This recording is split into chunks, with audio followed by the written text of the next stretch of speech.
So, on with the diff.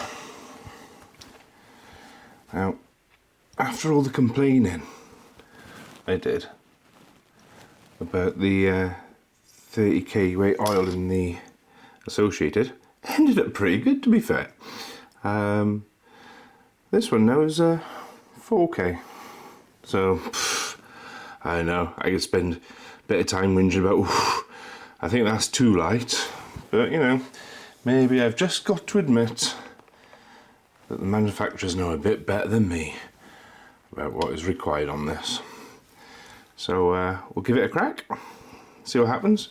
Same as the Associated, we're just going to build it all up box spec and see how it all ends up. Spinny spinny.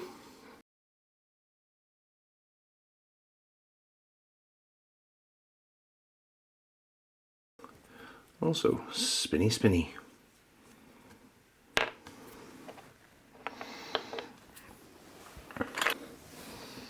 Grip on it.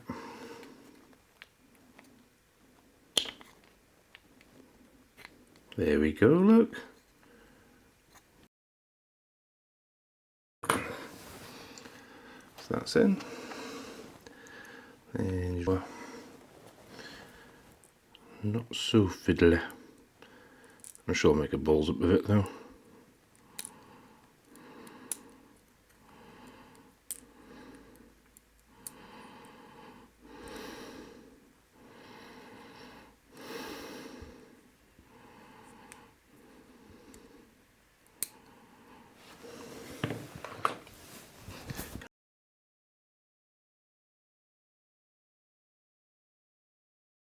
Oh, you know what? Look, they even put a little slot there for you to recess in. I bet it even says it in the manual if I look. Oh yeah, look, it says it in the manual. Put pin in recessed bit. Line up.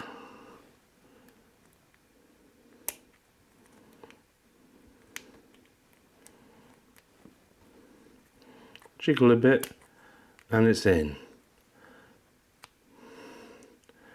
Now wasn't that a whole lot easier? See, you should read the manual. And it's still spinny spinny. Awesome. So the diff can be built up in 3 ways. Either as a 2 gear for carpet, or as a 4 gear for carpet, or as a 4 gear for dirt. In which case you put these 2 little extra O-rings in. 2 little O-rings that won't be going in because we're doing carpet before we go out onto dirt. So I'll put them carefully away up there. We'll build it for the carpet setup with 4 gears. I think it's only fair. That's what the other 2-wheel drives I've got set up as. So give it a go like that first.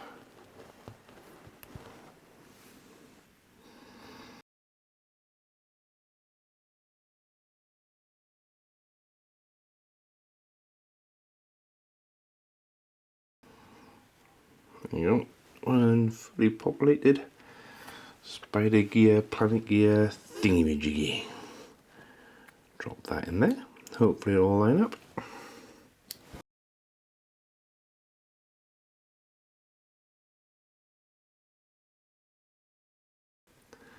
Spinny spinny. Do you just love spinny things? Right.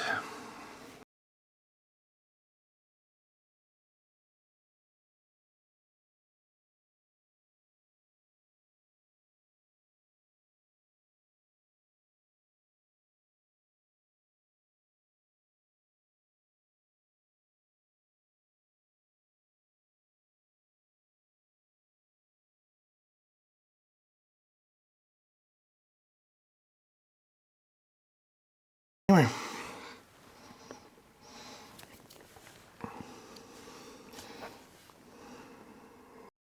Locating lugs on the side, so we'll put it on this side.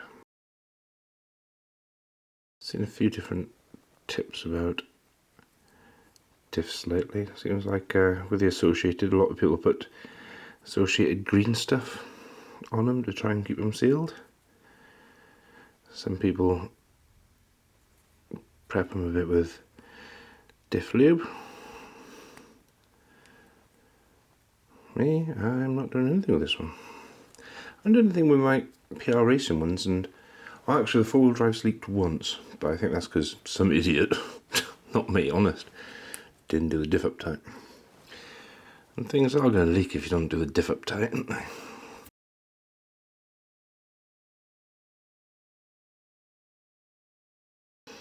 Clip that all together.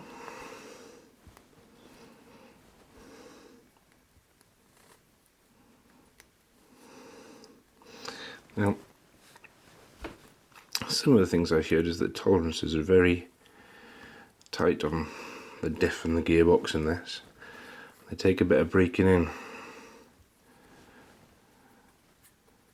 And I'd agree with that, because that feels a lot tighter than what I'd expect 4,000 weight oil to feel like in a diff.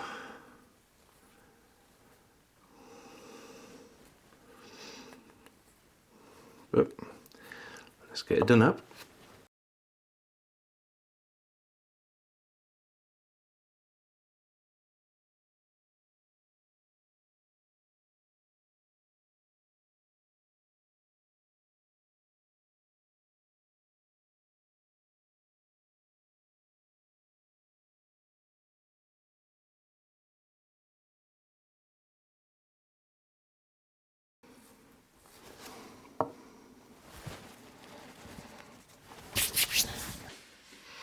On with the gearbox.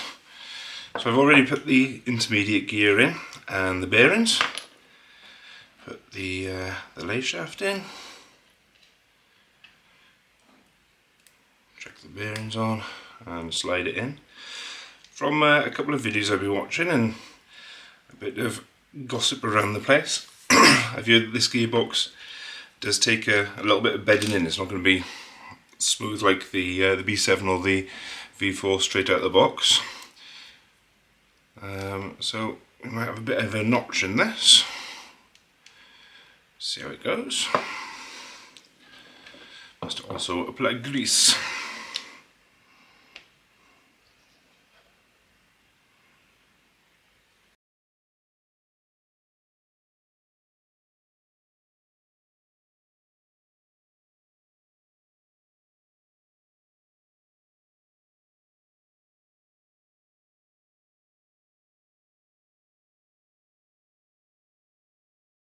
So screw the two halves together first.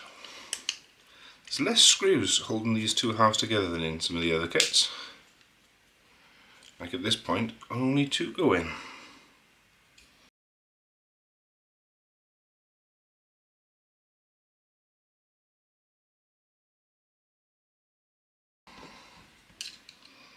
I like to line it most of the way with the electric driver, but then finish it off by hand so you know how much tension you're putting in.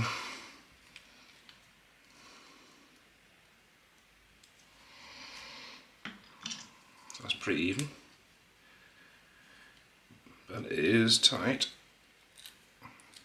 Now right now, if I hadn't seen those other videos and heard the conversations, I'd be concerned about that. That's not as free rolling as a lot of the others. Obviously, if you've seen the build video on the B7, you're able to just spin the box around.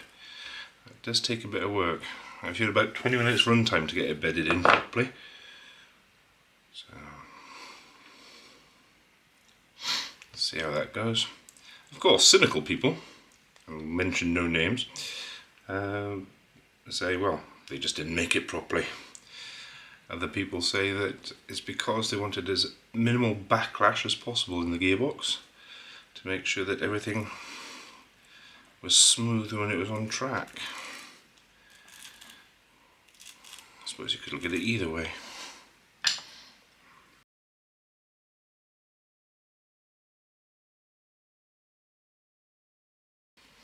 But that is definitely tighter than any of the other gearboxes.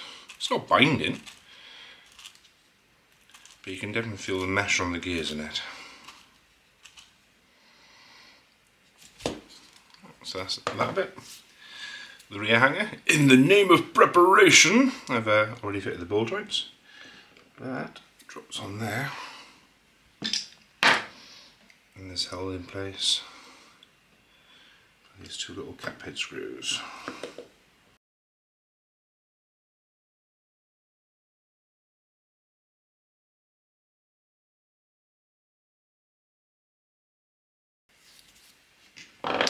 So here we go with the end of that step. Diff in, he says, dropping the diff out.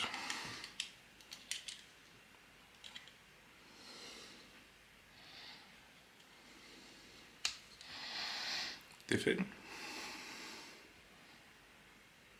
Hanger on. Not sure if we walk better. Come on. Oh. There you go. Next is to mount the shock tower and gearbox top half on and everything. Pre-built. Not by Mugen, by me. Yeah, to make things a bit quicker on the video. But bolts together all nice and easy. That should just slide on there. Satisfactory click. And then just screw it together.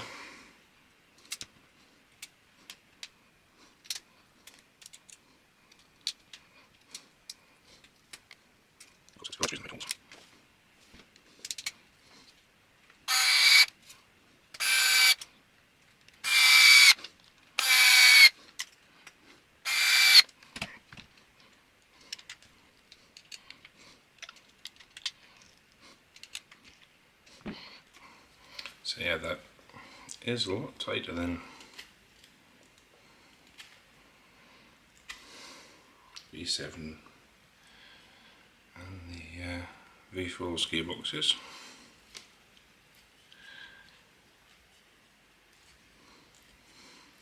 No tight spots. It is a bit tighter.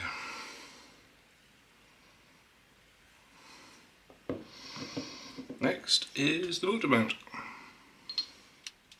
And spin out.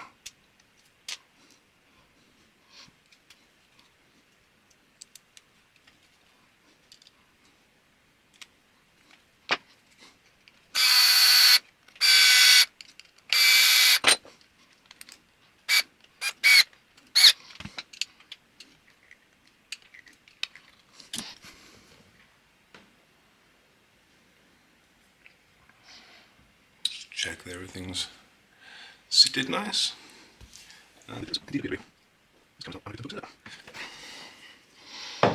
Next on to the slipper. Here's the slipper assembly. It's the shaft and a pin holding that outer disc. Two pieces of friction material either side of the spur. Very standard slipper kind of setup. Just got to get this in now without the pad slipping around. Very similar design on the pad as the associated with the Octolock. The S1 V4 tends to be more of a just a hexagon, octagon, maybe an octagon. So when you first get in there, you want to make sure that the pads are all still seated, that they haven't slipped out while you've been pushing everything on. And then get all the spacers and springs and everything on in the right order. And then the tension nut. Now most things say to start this with a thread flush. Which is pretty much that. Yeah, if you remember on the associated build, we were able to kick that spur gear and it'd carry on rolling for a bit. There's definitely more stiction or friction in this box. We'll take it out after a couple of packs so and see how it's bedding in. Make sure it's alright. There's plenty of things in the mechanical world that need a bit of bedding in. engines and such like, especially anything that's got moving items. And you know, Mugen do a lot of nitro stuff, so it's just not the usual mindset around 10th scale. Usually it's, oh, it all fits in, it's all buttery smooth straight away. But we'll give it a go either way.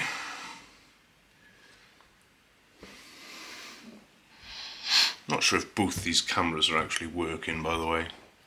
If occasionally you see me disappear while talking, it's because I'm talking to the other camera and it's not working.